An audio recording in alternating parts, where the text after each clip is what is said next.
Atrapé a mi novio engañándome con una delincuente. Así que recopilé pruebas y llamé a la policía para que los arrestaran y arruinaran sus vidas. Mi historia es larga, pero trágica, y no le desearía mi vida a nadie, ni siquiera a aquellos de los que elegí vengarme. Tendré que revelar algunas cosas sobre mí misma que preferiría no hacerlo y de las que no me enorgullezco. Tenía 18 años cuando diagnosticaron a mi padre con cáncer. Las cosas fueron muy difíciles. Con mi mamá trabajando de 8 de la mañana a 9 de la noche, tomé la responsabilidad de cuidar a mi padre. Después de una larga batalla de 3 años contra el cáncer, falleció tras una cirugía. La muerte de mi papá cambió por completo a mi mamá. Intenté ser fuerte por ella y por mí. Aquellos fueron tiempos realmente oscuros y me cambiaron completamente. No me concentré en la escuela, mis calificaciones disminuyeron y también tuve que trabajar después de clases para ayudar a mi mamá, porque estaba destrozada. Algo cambió dentro de mí. Había vivido una vida algo protegida debido a asistir regularmente a la iglesia. Cuando mi padre falleció, si quería ir a la universidad tendría que pagarlo de mi bolsillo, no calificaba para ningún préstamo. Con todo lo que pasaba en casa y la constante necesidad de dinero extra, mi trabajo me pagaba el salario mínimo, que no nos llevaba a ninguna parte. Una amiga me introdujo en las sustancias, me dijo que, si necesitaba dinero extra, podía trabajar para ella y sus amigos. Ellos eran traficantes y, eventualmente, comencé a distribuir para ellos. Después de algunos meses vendiendo, recaudé suficiente dinero, terminé la escuela y tuve lo necesario para la universidad. Estuve varios años en la universidad, nunca compré ropa llamativa ni derroché dinero para impresionar a nadie. Mantuve un perfil lo más bajo posible y terminé mi licenciatura en 3 años debido a tener mucho tiempo libre. Inicialmente quería ser abogada, pero conocía demasiados policías y funcionarios corruptos. Estudié Derecho, pero no tenía intenciones de pasar el examen, eventualmente me convertí en asistente legal. Me volví a encontrar con un compañero de clase de la escuela secundaria llamado Rafael en la universidad. Éramos cercanos en la secundaria. Descubrí que él y yo habíamos tenido un flechazo el uno por el otro en aquel entonces, pero ambos éramos demasiado tímidos para decir algo. Sin entrar en demasiados detalles, basta con decir que Rafael y yo nos hicimos amigos aún mejor, nos enamoramos perdidamente y estábamos planeando un futuro juntos. Mis relaciones anteriores habían sido totales fracasos, especialmente la anterior, me dejó sintiéndome completamente muerta por dentro, como si fuera incapaz de amar. Habían pasado años desde que había salido en citas a propósito. Mi ex anterior, lo llamaré Gerardo, había hecho cosas frías y despiadadas para provocar nuestra ruptura. Fui buena con él, lo saqué de una mala relación, nunca lo maltraté y le enseñé que ningún ser humano merece ser usado, pero él me dejó rota y hecha pedazos. Encontrar a Rafael me dio esperanza, pero también me hizo darme cuenta de que todas las relaciones antes de él me habían fallado. Rafael era el amor de mi vida, estábamos destinados a estar juntos. Lo tomamos con calma al principio. Pasaron 2 años y me abrí más y más con él, le conté lo que había pasado con Gerardo, mi papá y todo. Él simpatizó conmigo y fue muy empático. Empezamos a dormir juntos y eventualmente nos convertimos en pareja.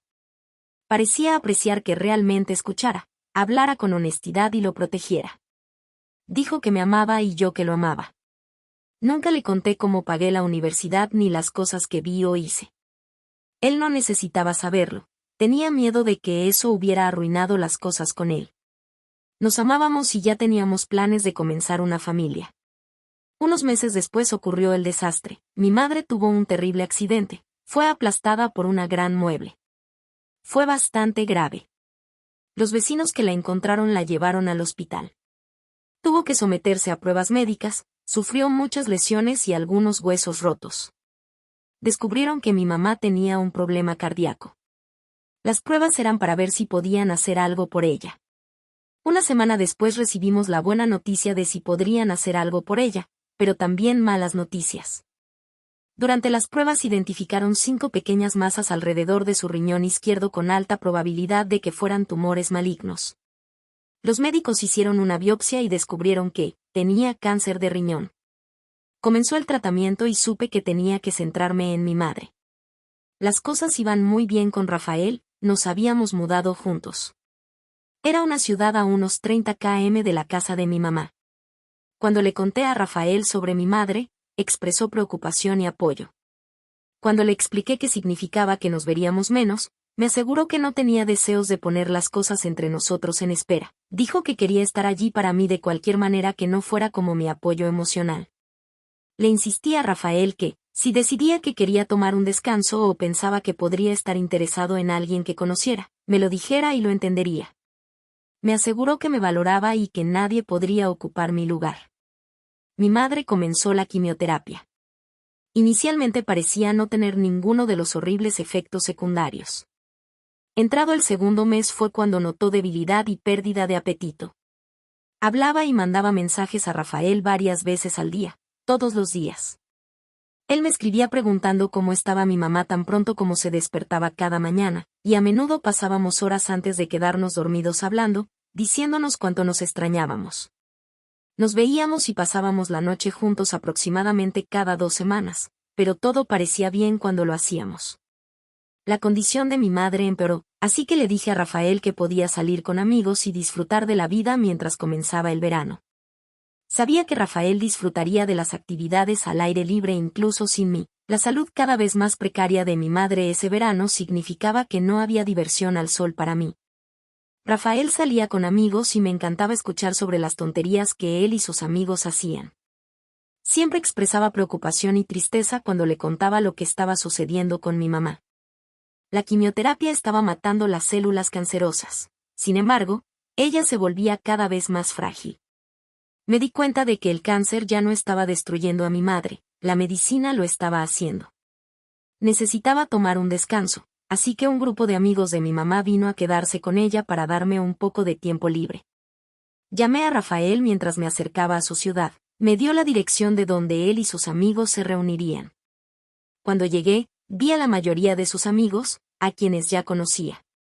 Mientras me dirigía hacia el patio trasero vi a una chica sentada cerca de Rafael. Ambos estaban riendo y divirtiéndose con otros amigos. Él me presentó como su novia a la chica, la llamaremos Diana. Me dio la mano y dijo, me alegra conocerte. Actué educadamente con ella. No creo que Rafael se diera cuenta de inmediato de que sentía algo sospechoso con Diana.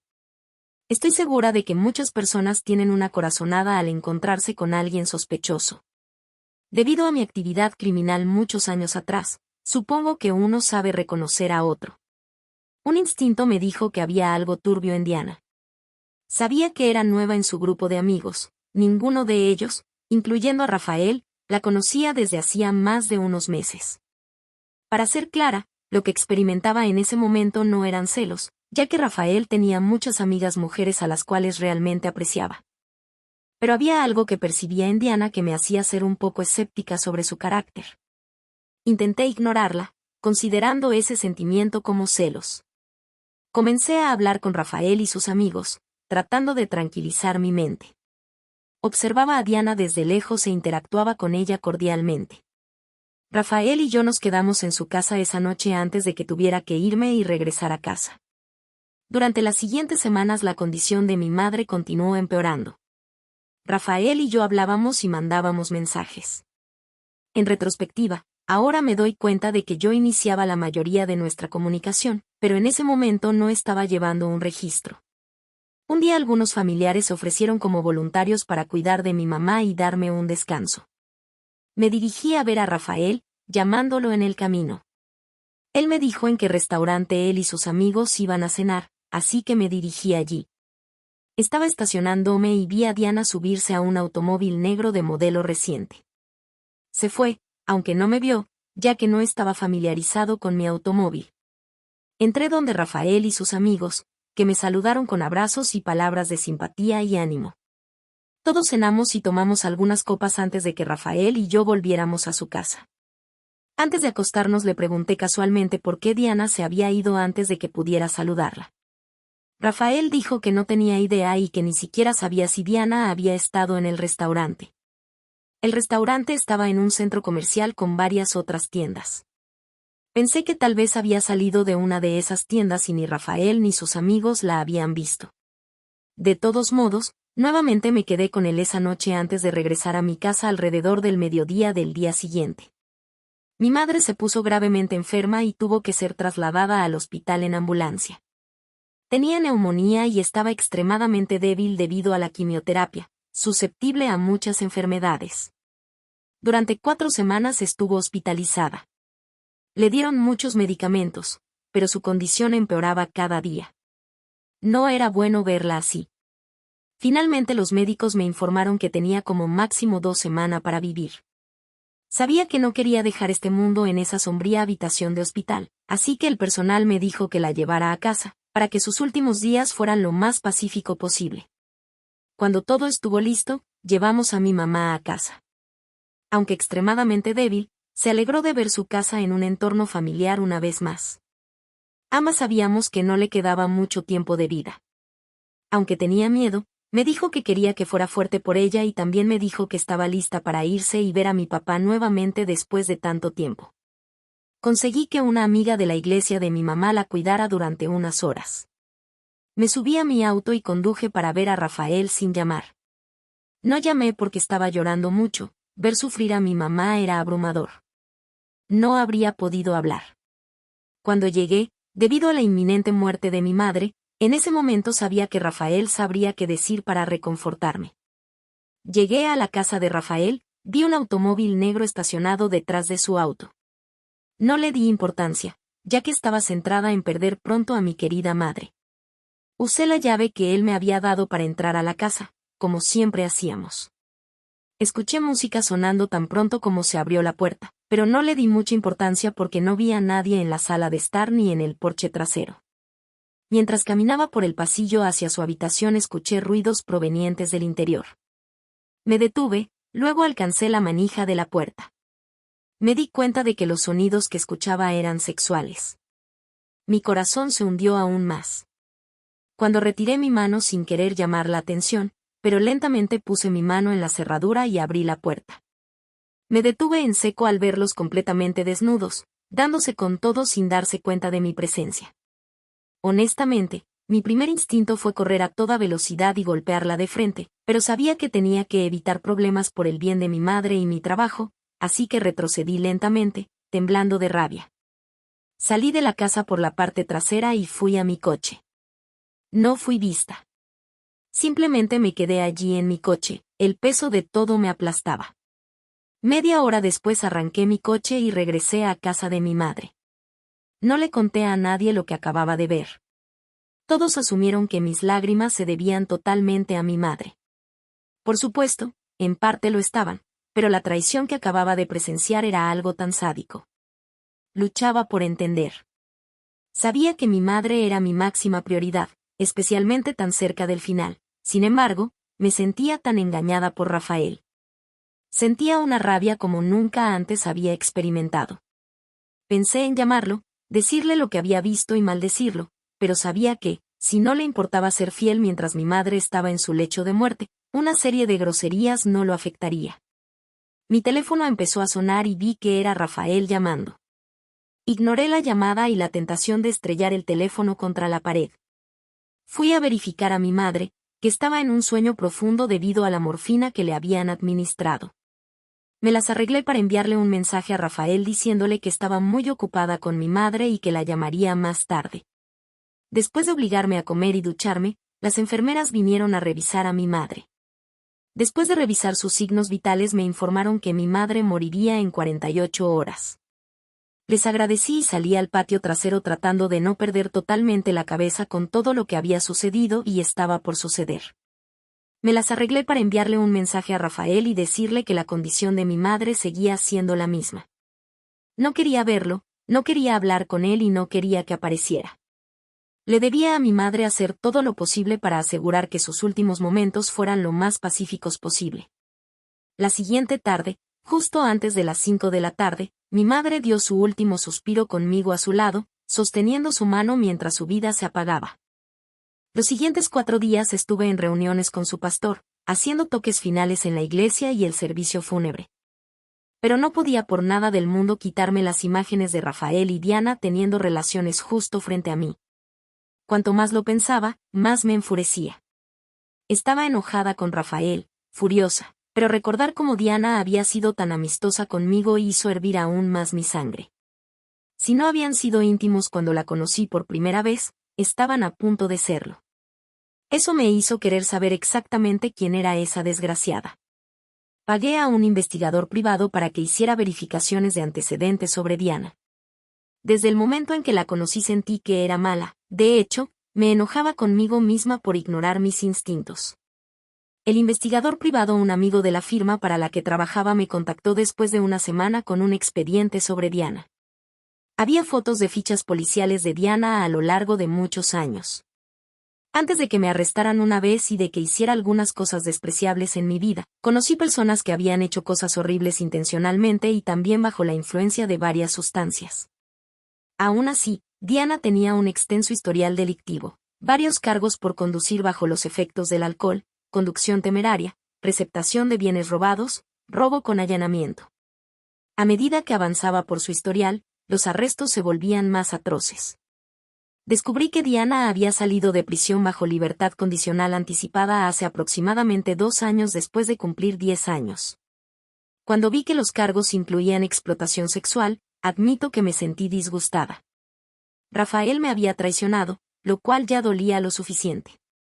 Saber que él podría haberme expuesto, Dios sabe qué enfermedades que esa delincuente había contraído y luego en prisión, me hacía sentir físicamente mal. Dudaba que Rafael tuviera idea de con quién estaba involucrado a mis espaldas. Él tenía una naturaleza ingenua y confiada que le había causado problemas antes, pero nunca así. No tenía dudas de que cualquiera que supiera del historial de Diana la consideraría una criatura vil. Nunca debería haber salido de prisión. Pero tenía el funeral de mi madre y tenía que recomponerme. Cuando terminó el funeral y todos se fueron, estaba agotada física y mentalmente. Al poner la cabeza en la almohada para intentar dormir, Rafael llamó. Sin saber que mi madre había fallecido o que yo sabía lo que él había estado haciendo, había estado enviando mensajes y llamando mucho menos en los días previos. Contesté el teléfono e hice mi mejor esfuerzo por sonar tan contenta de escucharlo como fuera posible. No dejé ver que algo había cambiado con el estado de mi madre ni que sabía acerca de él y Diana, o lo que sabía sobre Diana. Dejé que él hablara la mayor parte del tiempo e interioricé como si creyera totalmente en él y apreciara su falsa simpatía. Cuando afirmó que me extrañaba, al despedirnos mentí y le dije lo mismo, pero en toda honestidad, en ese momento, si él se hubiera muerto no me habría importado en lo más mínimo. Tuve algunas semanas libres del trabajo por duelo.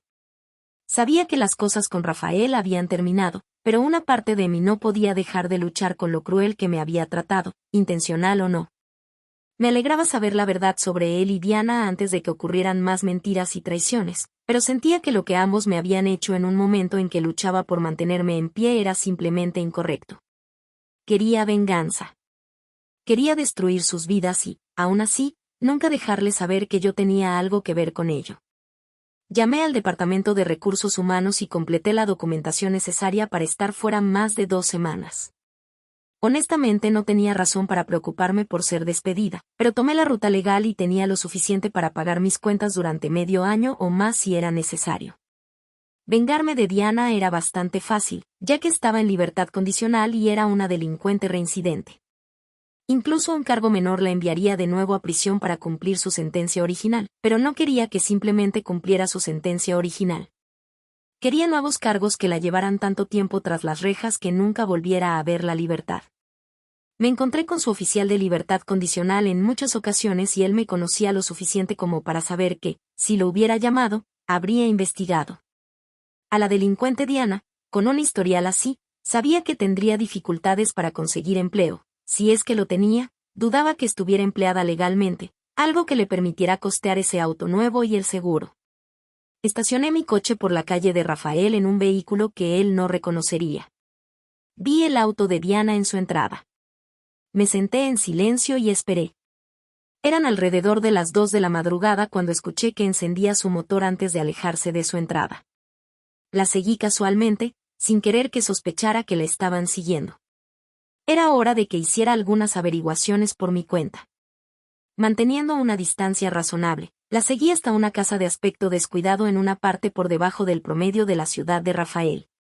Su auto estaba estacionado y ya había entrado. Anoté la matrícula y estacioné mi coche más adelante. Dormí varias horas a la vista de su casa. Después de no ver actividad, dormí hasta alrededor de las 8 de la mañana. Salí del coche y compré algo para desayunar. A lo largo del día fue fácil distinguir si Diana tenía un gran grupo de amigos o si estaba tratando con una sustancia altamente adictiva. Después de unas horas muchos clientes volvieron por más. Obviamente ella estaba vendiendo. Tomé fotos de cada automóvil que se detenía junto con algunos videos. Regresé cada día a la misma hora para documentar la actividad continua. También observé cada noche alrededor de las 6 de la tarde, cuando sabía que Rafael salía del trabajo, ella se iba y la seguí cada noche para verla encontrarse con Rafael en un restaurante o ir directamente a su casa. Tenía grandes dudas de que él alguna vez hubiera estado en su casa, al menos no en esa casa. Tenía suficiente evidencia para entregar a la policía local, pero decidí documentar sus actividades un día más, ya que sabía que no había salido a conseguir más producto para vender. Ese último día aposté por su casa alrededor de las 3 de la tarde. La gente dejó de pasar, lo cual era inusual. Me senté y observé. Unos 30 minutos después una gran Cadillac se estacionó en su entrada. Normalmente solo veía salir a una persona de un vehículo. Esta vez observé a 3 hombres grandes salir del vehículo y abrir la puerta trasera para escoltar a un hombre de mediana edad hacia adentro. Estuvieron en la casa de Diana durante más de 2 horas, algo que absolutamente nadie había estado haciendo. Estaba bastante segura de que el hombre de mediana edad era la fuente del producto que estaba vendiendo. Pasé en coche, tomé una foto de la matrícula de la Escalade. En casa descargué las fotos y videos que había tomado de la actividad de Diana en mi computadora. Elaboré un informe detallado que citaba la actividad de los 4 días en los que observé lo que estaba sucediendo. Cuando terminé, imprimí las páginas de fotos de personas dirigiéndose a la puerta de Diana para comprar. Guardé todo el video de la actividad que había grabado en una tarjeta y la coloqué en una pequeña caja de plástico para guardarla de manera segura. Sabía que no sería difícil convencer a la policía de lo que Diana estaba tramando. Les estaba proporcionando pruebas reales y admisibles con fechas y horas estampadas en cada foto y video. Pero quería ponerle tanto calor que la policía sería lo que menos le preocuparía. A la mañana siguiente fui a la comisaría de policía de la ciudad de Rafael. Entré tranquilamente solicitando hablar con alguien de su división de sustancias. Un oficial uniformado salió, estrechó mi mano y le entregué una de mis tarjetas de presentación. Miró la tarjeta durante varios segundos y preguntó a 2 de los abogados de la firma para la que trabajaba. El policía sabía que la tarjeta llevaba bastante peso, incluso si nunca aprobé el examen de abogados. Le dije que tenía información que quizás quisiera revisar. El detective me llevó felizmente a una sala de conferencias donde hicimos una pequeña charla sobre conocidos mutuos, pero pronto empujé hacia él una carpeta de papeles y la caja con la tarjeta a través de la mesa. Enumeradas en las primeras páginas estaban el nombre completo de Diana, fecha de nacimiento, antecedentes penales y oficial de libertad condicional. El detective examinó las fotos y yo me senté en silencio mientras lo hacía. Me agradeció por la evidencia y colocó la carpeta de nuevo sobre la mesa. Me preguntó si estaría dispuesta a testificar. Expliqué que la evidencia incriminatoria estaba allí para que yo no tuviera que hacerlo. Sonrió y preguntó casualmente si necesitaba algo. Expliqué que sentía que a Diana la habían dejado salir de prisión demasiado pronto. El detective estuvo de acuerdo, pero volvió a preguntar qué quería a cambio de la información.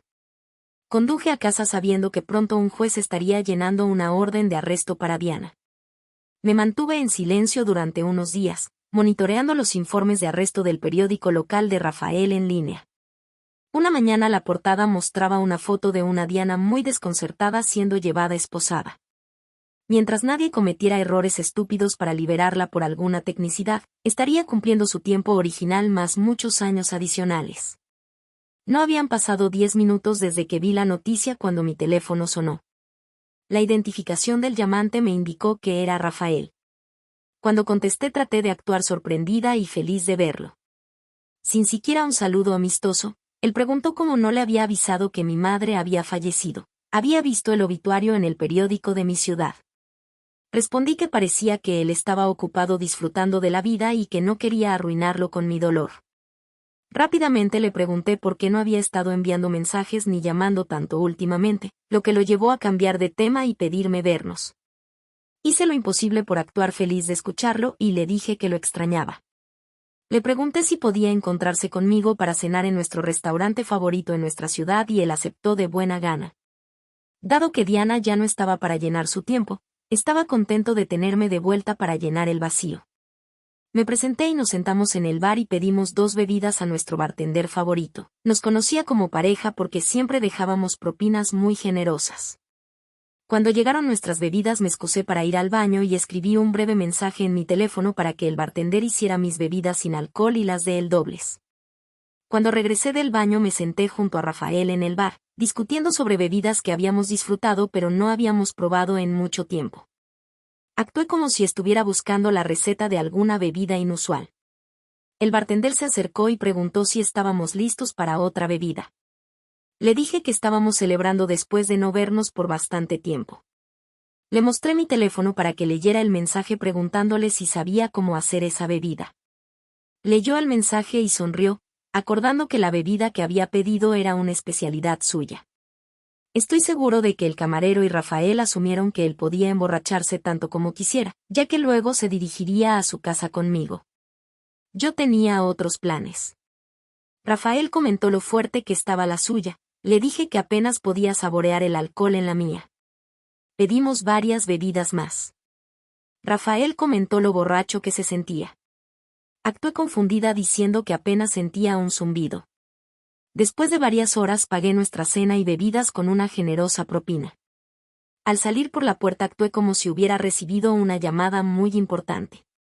Después de la obligatoria pero inexistente llamada telefónica le dije que tenía que regresar rápidamente a mi ciudad por trabajo de oficina. Uno de los abogados necesitaba mi ayuda para un caso temprano al día siguiente. Le pedí que fuera a su casa y esperara por mí, prometiendo que la diligencia no tomaría mucho tiempo. Lo ayudé a entrar en su coche y lo vi alejarse. Inmediatamente usé mi teléfono celular para llamar a la policía diciendo que había visto a un conductor ebrio salir de ese restaurante. Les rogué que se apuraran diciendo que la persona no estaba en condiciones de conducir. Salté a mi coche y me dirigí a la casa de Rafael. A la distancia vi luces azules frente a mí y reduje la velocidad para ver el coche de Rafael detenido. Sabía que iba a ser arrestado por conducir bajo los efectos del alcohol, ya que eso era exactamente lo que había planeado. Ni él ni yo sabíamos que Diana había estado usando su coche para entregar producto. Realizaron la búsqueda obligatoria del coche de Rafael y encontraron varias onzas escondidas debajo del asiento trasero. No tenía absolutamente ninguna intención de que lo arrestaran por posesión. Sin embargo, el hecho de que Rafael me hubiera dado la llave de repuesto de su coche la misma noche que me dio la llave de su casa me hizo darme cuenta de que podría haber sido yo quien terminara con mi vida arruinada. Ninguno de los dos aún tenía idea de lo que yo sabía acerca de su deshonesta infidelidad. Eso se reveló más tarde para todos. Regresé a mi casa ese día y mi teléfono celular sonó desde un número extraño. Contesté para escuchar a Rafael llorando y balbuceando mientras intentaba decirme algo. Lo calmé, realmente queriendo escuchar lo que tenía que decir. Logró decirme que estaba en la cárcel, a lo que pregunté ingenuamente dónde y por qué. Cuando me contó sobre los arrestos por sustancias quedé genuinamente sorprendida. Le pregunté qué quería que hiciera y suplicó ayuda para sacarlo de allí. Me pidió que pagara la fianza. Le expliqué que, desde que mi madre había muerto, no podía arriesgarme a poner ninguna de mis propiedades debido a problemas de sucesión. Podría haber puesto fácilmente mi propia casa como garantía, pero veía los cargos en su contra como daño colateral. Él había dañado mi vida lo suficiente con quien me había traicionado, y los cargos por posesión llevaban tiempo obligatorio. Sentí que, después de lo que me había hecho, parte de él merecía lo que le esperaba. Fui a su comparecencia y me senté en la parte de atrás esperando no ser notada. Cuando entró en la sala del tribunal me vio. Le di una mirada de confusión como si no pudiera entender cómo podía ser arrestado por semejante delito.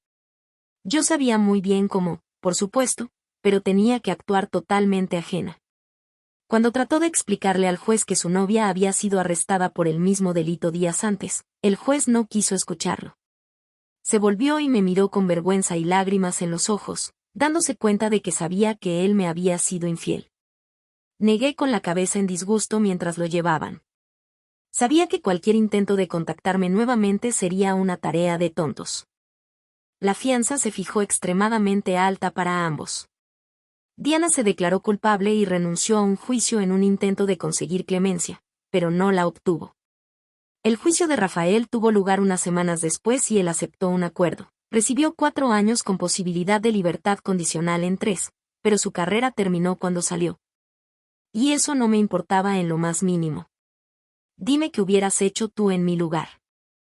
Deja tu opinión en los comentarios y si te gustó el video suscríbete y deja tu like.